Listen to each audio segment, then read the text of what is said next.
समर्थन करता हूं और सरकार को बहुत बहुत धन्यवाद देता हूं। धन्यवाद। Next speaker Shrimati Supriya Sule ji. Stand here today to support this constitution amendment. But before I support, I have a few questions to the government. I'm slightly confused with the government's stance, sir, because the first speaker of the government of the BJP, which also is the lead party, which is leading the NDA government. I don't know how many members of NDA are left anymore, but जो भी बचा है अभी 2-3 जो भी बचे हैं, तो उन्होंने उनके जो बीजेपी के लीड बोले, उन्होंने ऐसा कहा कि जो सेंसस 2011 में हुआ था वो हमारी सरकार जब यूपीए की सरकार थी तो वो डेटा दिया नहीं, लेकिन अब वो डेटा देंगे, वो एम्पेरिकल डेटा, ऐसे बीजेपी के लीड स्पीकर ने कहा. So I thank the honourable minister and the BJP for sharing this data, which is very very critical for us. So I would like you to reconfirm it because आपके खिलाफ हमारे राज्य का एक बड़ा case चल रहा है, तो आपके भी पैसे बचेंगे, मेरे सरकार के भी बचेंगे. कोविड में काफ़ी खर्चा हो गया दोनों सरकारों का, तो अगर आपकी बीजेपी के स्पीकर शायद है नहीं अभी, लेकिन उन्होंने वो जो क्लैरिफिकेशन आपके कंफर्म कर दिया, तो आपलं ओबीसीचं जे चाललं आहे, भुजबळ साहब तो बहुत खुश हो जाएंगे. इम्पीरियल डेटा की कितनी मांग कितने दिनों से कर रहे हैं, उसके कारण जो डेटा आपने दिया नहीं, उसके कारण इस देश में महाराष्ट्र की मैं आपको गिनती कराऊँ 56,000 जो पंचायत में चुन के आए लोग, वो उनको बहुत दिक्कत हो गई. और इस देश के 9 लाख ओबीसी लोग जो पंचायत में चुन के आए हैं वो दिक्कत में आ गए. तो अगर आप जो डेटा हम लोग मांग रहे थे, तो आपकी स्पीकर जो हमारी महिला यूपी से बोल रही थी, उन्होंने क्लैरिफिकेशन दे दिया है, लेकिन भूपेंद्र जी के भाषण में वो नहीं आया. तो मुझे थोड़ा सा कन्फ्यूजन हो गया है मन में कि द्विधा मनस्थिति होगी कि गवर्नमेंट कुछ सोच रहा है, बीजेपी कुछ सोच रही है. तो आप एक पूरा थोड़ा सा मेरा इन माई लिटिल अंडरस्टैंडिंग मेरा थोड़ा सा कन्फ्यूजन हो गया. तो अगर प्लीज़ आप वीरेंद्र जी बहुत सीरियस और मंत्री है, अगर क्लैरिफिकेशन दे दे तो हमारा और आपका दोनों का पैसा बच जाएगा, और ओबीसी का जो भी थोड़ा सा दिक्कत पंचायत रथ आज में आ जाएगा वो मामला ही ख़त्म हो जाएगा, सबकी भले भले है तो अच्छा हो जाएगा. So this is one clear clarification I want from the government. Second, जो सब ने कहा वह मैं रिपीट नहीं करूँगी, आप सबको पता है कि महाराष्ट्र की सरकार हमारे मुख्यमंत्री माननीय उद्धव जी, अजीत पवार जी और अशोक चौहान जी माननीय प्रधानमंत्री जी को मिले थे, और उन्होंने ये कॉन्स्टिट्यूशन अमेंडमेंट का रिक्वेस्ट किया था. आपने वो मान लिया, उसके लिए आपकी सबकी और माननीय प्रधानमंत्री जी के मैं आभारी हूँ. और 50% का जो दिक्कत है वो हम सबको पता है, इंदिरा साहनी जजमेंट वाली, तो आप उसमें भी अगर जल्द से जल्द कुछ निर्णय ले लिया और हमारे साथ हमारे राज्य के साथ अगर खड़े रहे तो ये मामला जल्द से जल्द ख़त्म होगा. ये मेरी रिक्वेस्ट माननीय प्रधानमंत्री जी से रहेगी. अब काफ़ी क्लैरिफिकेशंस इस सरकार से है. भूपेंद्र जी ने जो 3-4 चीज़ें बोली, टू बैड वो नहीं है, तो आमने सामने उनका क्लैरिफिकेशन हो जाता. बहुत अच्छा बोले. मैं तो पहली बार उनको देखी, क्योंकि वो तो राज्यसभा में थे, पहली बार लोकसभा में उनको सुनने का मौका मिला. उन्होंने एक चीज़ की कि क्रीमी लेयर का 2014 का उन्होंने उल्लेख किया. अभी 2014 creamy layer, sir, as you are aware that every 3 years there is a review. I wanted a pointed question to this government that every 3 year review आपने किया है कि नहीं किया है, और किया है तो हमारे साथ आपने शेयर क्यों नहीं किया है. क्योंकि मेरे पढ़ने में आया था कि जो क्रीमी लेयर के रिकमेंडेशंस है, गणेश सिंह जी यहाँ है कि नहीं मुझे पता, हाँ है. गणेश सिंह जी शायद उस please correct me if I am wrong, Ganesh Singh ji वो का एक जो ओबीसी की जी कमेटी थी उसका रिकमेंडेशन शायद आप ही ने किया था, आप चेयरमैन थे उस कमेटी में. शायद हटाए गए कि हट गए, मुझे पता नहीं क्या हुआ. That is a internal matter of the BJP, वो मुझे पता नहीं, लेकिन कुछ हुआ था तो ऐसा पेपर में तो आया था. अभी सब चीज़ सही होती कि नहीं मुझे पता नहीं, बहुत वरिष्ठ नेता है वो पार्लियामेंट में. सो गणेश सिंह जी ने जो रिकमेंडेशन किया था क्रीमी लेयर का, उसका आगे क्या हुआ और हटाया नहीं हटाया जो भी है वो आपका अंदर का मामला है. लेकिन ये ओबीसी कमेटी का जो रिकमेंडेशन है, जो इतना प्यार से बोल रहे थे भूपेंद्र जी ओबीसी के लिए और पीड़ित वंचित शोषित के लिए, तो इसका क्लैरिफिकेशन और क्रीमी लेयर का रिकमेंडेशन का भी क्या हुआ. और 3 साल जो रिव्यू करे, अभी 7 साल हो गए आपकी सरकारें, कितनी बार रिव्यू हुआ. If you could kindly sir give me this. वो EWS की बात कर रहे थे, very good, very good suggestion, अच्छा है, हम सब ने सपोर्ट किया था।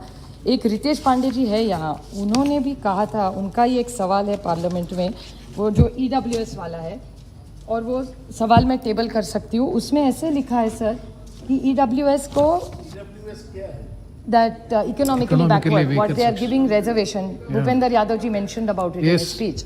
So in that speech he suggested that we have done wonderful work.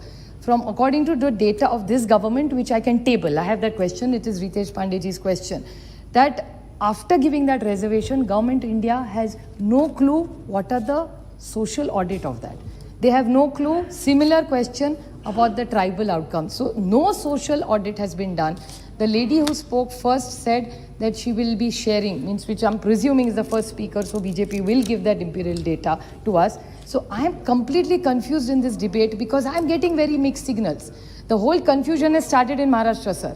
हमारे तब के मुख्यमंत्री, when he knew that 103 constitution will be an issue, फिर भी महाराष्ट्र सरकार ने केंद्र सरकार को रिकमेंडेशन बोला. That is the first. So उस झूठ में हम लोग फंस गए. हमने विश्वास कर दिया कि शायद उन्होंने वहाँ भी उनकी सरकार, यहाँ भी उनकी सरकार, उन्होंने कुछ डिसाइड किया होगा.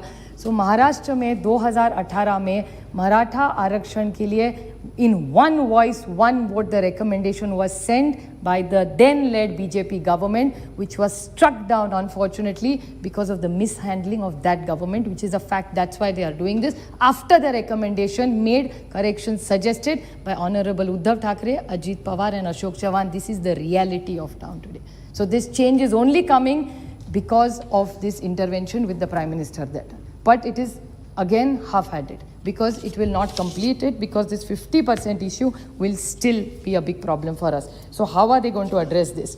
Another question which he talked about, which Bhupender ji ne बहुत अच्छा बोल रहे थे वो, he has made some other, he was talking about the intent. He says legislative intent. Intent तो सभी का अच्छा है. Nobody is challenging anybody's intent here. And he said 2 judges, Mr. Bhushan and Mr. Nazir, 2 की बात कर रहे थे. लेकिन there were 3 over prevail. Majority prevails, right sir? 303 prevails 101 here. So हम भी करें no, the way he was defending his government by saying 2 judges supported us, 2 judges. अरे 2 किए लेकिन 3 तो खिलाफ बोले ना. उस 3 का कुछ बोले भी नहीं वो जजमेंट में. And it's majority wins whether you like it or not. हम लोग कितना आपको सजेस्ट करते हैं अच्छी अच्छी चीज़ें, आप कहाँ हमारी रिकमेंडेशन देते. 303 है तो मान लेना पड़ता है. तो भूपेंद्र यादव जी कितना 2 का बोले. इंटेंट इज़ वेरी गुड, सभी का तो इंटेंट अच्छा ही है ना. लेकिन 3 जज ना बोले, वो बोलना शायद भूल गए. And majority wins unfortunately in a democracy. So I think that is something which government needs to introspect and clarify. Now Dhangar और आदिवासियों के बारे में again there is a conflict in this government. OBC का तो किया ही किया. That mess they have created. After creating that mess, same thing they have done with Dhangar sir. In Dhangar and Adivasi जो बोल रहे थे राउत जी, वो भी बात सही है. मुझे अभी भी इलेक्शन में याद है, मेरे निर्वाचन क्षेत्र में आए थे वो 6 मंत्री आए थे पिछले साल, उसके पहले भी आए थे. और उसके बाद वो जो ग्रस्त 2014 में आए थे, उन्होंने भाषण किया था और कहा था कि हमारी सरकार आएगी, पहले कैबिनेट में धनगर समाज को हम आरक्षण दे देंगे. और हमारी बहन है कि नहीं यहाँ में थी, नंदुरबार की, जो बीजेपी से अभी चुन के आई है, तभी एनसीपी में थी, उन्होंने उसका विरोध किया था. So this is again little confusion. See, I am so confused with this U-turn sarkar. So I am really is under utter confusion. I am very confused, sir, because in their own party there are 2 views. Their chief minister is saying, who was the then chief minister, that in first cabinet Dhangar को आरक्षण दे देंगे. उसके साथ हर हफ्ते एक cabinet होती है, 5 साल का आप ही हिसाब करते. मेरे तो इतना गणित नहीं आता. सो हर साल में एक कैबिनेट, हर हफ्ते में 5 साल उनकी सरकार चली, एक कैबिनेट भी धनगर आरक्षण नहीं हुआ. और उनकी सरकार की ही एक महिला सांसद है, बहुत अच्छी है, सुशिक्षित है, और उन्होंने कहा कि आदिवासी. सो आदिवासी और हम लोग जो राउत जी ने कहा वो बात सही है. हम दूसरे का कुछ नहीं चाहते, हर एक का हक है. तो अगर आदिवासी का लेके ना धनगर का देना चाहते हैं, ना धनगर और ओबीसी का लेके मराठा, हम कुछ नहीं ऐसे करना चाहते. हर एक का हक देना माई बाप सरकार की जिम्मेदारी है, इसीलिए तो माई बाप सरकार कहते हैं.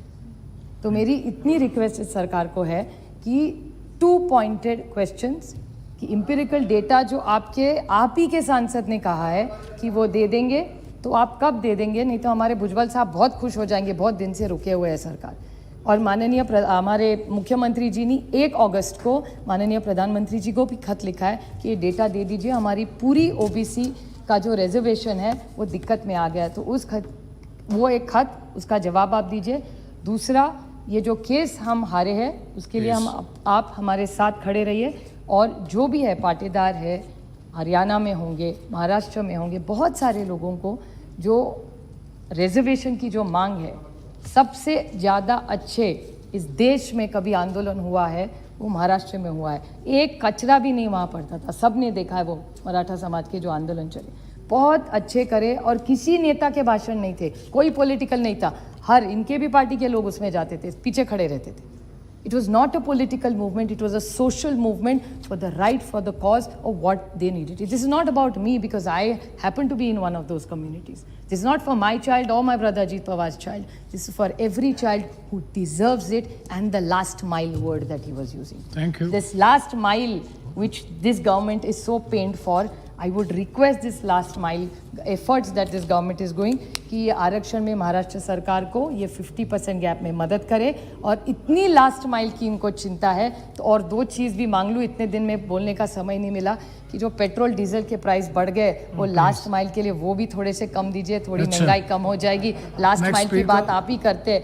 एंड 1 लास्ट माइल इज़ ये क्वालिटी एजुकेशन। ये कोविड के कारण ये जो वैक्सीन वगैरह का भी चल रहा है ना, वो भी थोड़ा सा महाराष्ट्र के वो भी लास्ट माइल के लिए वो एड्स में ज़्यादा हो रहा है। So this all this last mile things, last mile का जो ये सरकार कर रहे हैं, last mile. So I only just requesting, sir, because it's a last mile government, they are very focused on the last mile, they want to reach to the last person. So with full humility I'm requesting them कि जो शोषित है, पीड़ित है, वंचित है, इनके लिए ये सरकार जो कोशिश कर रही है तो महंगाई थोड़ी कम करे, जॉब्स में थोड़ा सा ध्यान दे, और हमारे आरक्षण में हमारे साथ महाराष्ट्र सरकार के साथ अबव पॉलिटिक्स खड़े रहे। और थोड़ा सा उनको वहाँ से कोई मिसलीड जो कर रहे हैं तो हमारे मुख्यमंत्री और उप मुख्यमंत्री और अशोक चव्हाण जी का जब ब्रीफिंग सुने तो शायद हमारा ये सब जल्दी हल हो सकता है। Thank you sir. Thank you. Next speaker Shri हृदय पांडे जी। धन्यवाद अधिष्ठाता महोदय, आपने मुझे यहाँ बोलने का अवसर दिया, मैं इसके लिए आपका आभारी हूँ।